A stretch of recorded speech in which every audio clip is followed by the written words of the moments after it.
Hey everybody, it's me, Angel Benton, and it is time for another edition of Angel Sudsy Recap, where we delve into the world of daytime television and we do a few reality shows on the side. As you can see, I'm still in Cabazon, California. I'm leaving tomorrow, going back to Las Vegas. This is a very quick trip. I came and I worked very hard today, and I got all my stuff done that I needed to get done, that I was here for. And everyone was very kind and very gracious. It was very nice. And I go back tomorrow. Okay, so one of the daytime TV shows that we do always is The Bold and the Beautiful. So let's see if I can remember where we left off last week. Because I think last week we had just found out from Steffi that she had slept with Bill. And then they kind of...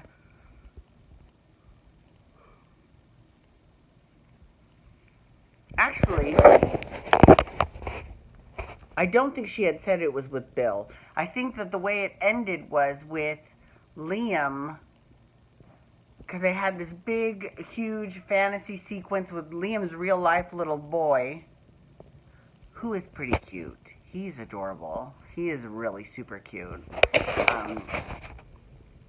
And at the end of that fantasy sequence, he's standing there with Steffi with this paternity test, and he's pissed off. So then he confronts her about it, and she tries to lie, and he's like, no, sister. That is not, I'm not falling for that shit. And he is convinced that it's Wyatt. It's like, he has a name. His name is Wyatt. And Steffi was like, I have not done anything with Wyatt. It's your father, Bill. And then, Liam was like in total shock, and he ended up leaving her. I mean, listen, I'm just saying, I don't have a problem with him leaving her. Oh my God, speaking of which, guess who came back to the show yesterday? Hope! Yes! So Hope is back. We've got a new Hope. And, she's not bad. I mean, here's the good thing. If they recast a part, and they're constantly shoving that character down our throats, like,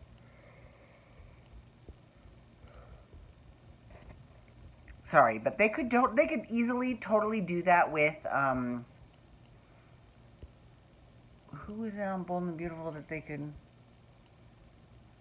I don't even remember, but but the trick is if you have a recast, to just kind of gradually let them into the scenes, and that seems to be what's happening, and she's handling the acting bit of it very well. I mean, she's a good little actress, so I think it's great. I think it's wonderful. I think she's fantastic. I'm not gonna lie, I did get to meet her when I went there for Christmas, and we saw an episode being taped. I believed it was the episode that was taped today, I think, or it might not have been, and it's coming up. If it hasn't been, it's coming up, so, yeah, it was cool, though. Bill is, wants Steffi to end up with Liam, because he wants to see Liam happy, and he wants to see Steffi happy, but looks like Liam is going to get his happiness elsewhere. Which actually leads me to think that there will be a love triangle between Hope and Liam and Sally. Now, on the one hand, I don't think it's really kind of fair to have anyone compete with Hope, because she's so incredible. I mean, every single time that Steffi has gotten with Liam, it's really because Hope is not in the picture. I'm just saying, right? Yeah. Yeah. But I'm glad she's back. I'm very curious what they're going to do with her line. Her line, Hope for the Future, was all about these virginal young girls, not dressing slutty or trampy. And I think they were sort of foreshadowing not pre-coming, foreshadowing. They were foreshadowing the fact that there might be some issues because Ridge was like, it's not the same place as it was when you first started that line. And he's right, it's true. The world has done a lot in 10 years, so I'll be curious to see if they continue to use her as a hope for the future or if they're going to have her designed for anything else. Shit, Brooke's bedroom, Okay. So Rick and Maya they're kind of floating around behind someone's story. Like they were there for Hope. When Hope returned, Rick showed up to wish his sister, the best and say how happy he was to see her, and Maya was very, complimentary as well. So, yeah, I mean,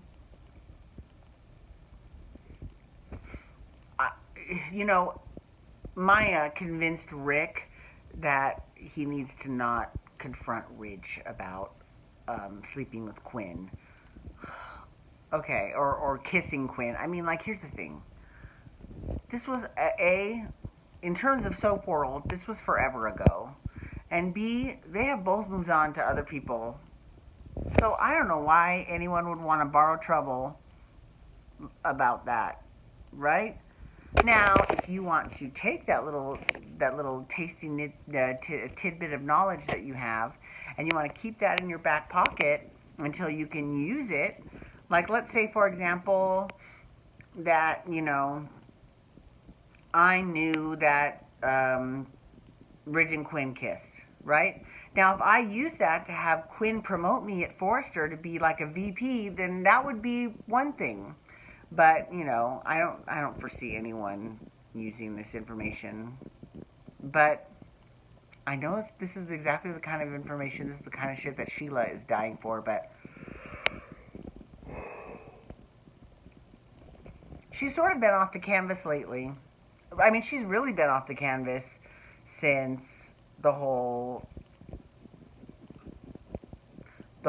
issue, like when Steffi shot her and Eric came and hid out with her and all that stuff. Ever since that ended, it hasn't looked good for Miss Sheila. So John McCook, who plays Eric Forrester, he tells the story.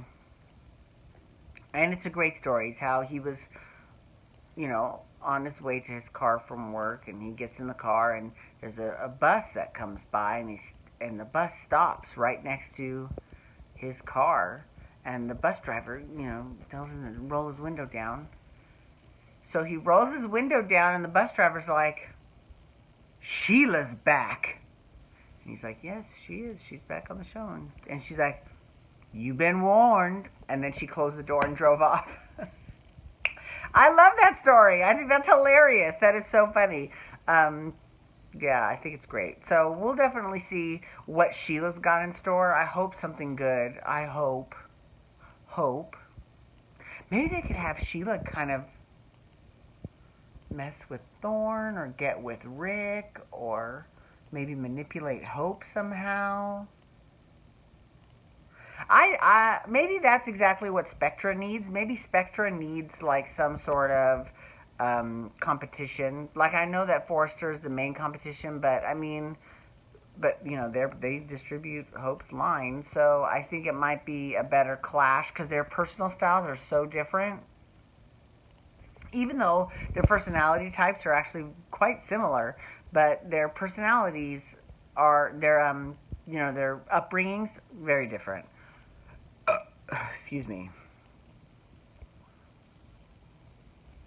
Let's see if there's anything. I don't think there's anything else happening on the show because everyone is all consumed with and Katie found out about the Liam and Bill situation, and Katie is just devastated for Steffi. She's like, I cannot believe she's so stupid that she would, subject herself just to be with that man, that awful man. It's the worst. I mean, I enjoyed seeing that bit of Katie because Katie used to be that, I don't want to say spineless, but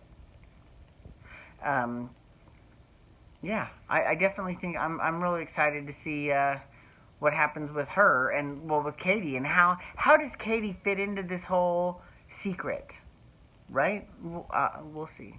Anyways, thank you so much for logging on today. I do appreciate it. Please feel free to follow me on Twitter, Instagram, and Snapchat at Angel Benton, and you can hashtag Bold and Beautiful to talk the Bold and Beautiful, or you can also hashtag Pump Rules to talk Vanderpump Rules. I'm doing that tomorrow. Alrighty, everyone. Have a wonderful day. Peace out. Wubba, wubba, wubba.